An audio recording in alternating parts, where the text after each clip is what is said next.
Of course, on the lawn, we also saw some political allies who are expected to turn here, most of them being from the ODM brigade, and just ordinary sitting there, just trying to keep vigil and ensure that the spirit of Baba lives on forever.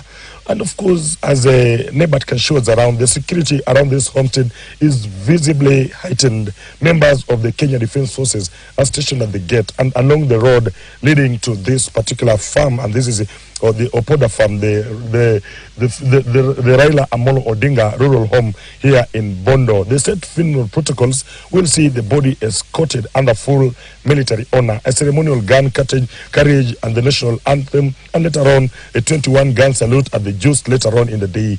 Dignitaries have already started arriving, and of course at the Jaramogi Oginga Odinga University of Science and Technology, the podium meant for the locals is already full. And of course, we've seen some governors from the region, MPs and senators, and representatives from diplomatic communities have also started arriving at that particular point, the just grounds where the funeral service will be held. The mood here is not just that of mourning, but a reflection. Many of the people gathered here have lived through Raila Odinga's political journey, from his early days in opposition politics, through the years of detention and resilience, to the historical handshake and his final years as a senior statesman. And of course, I also have to tell you that in a few minutes from now, the military palabearers will be moving into position.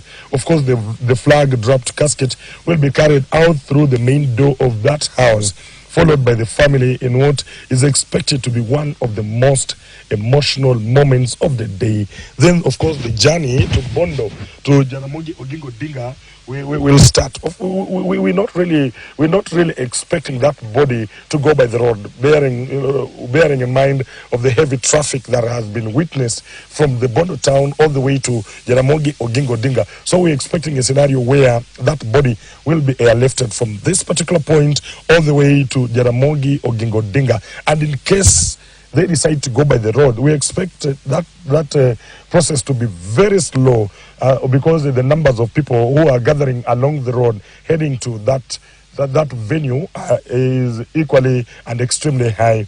But of course, the police have been there doing some good work, clearing the way and just making sure that the local residents there could adhere to the laid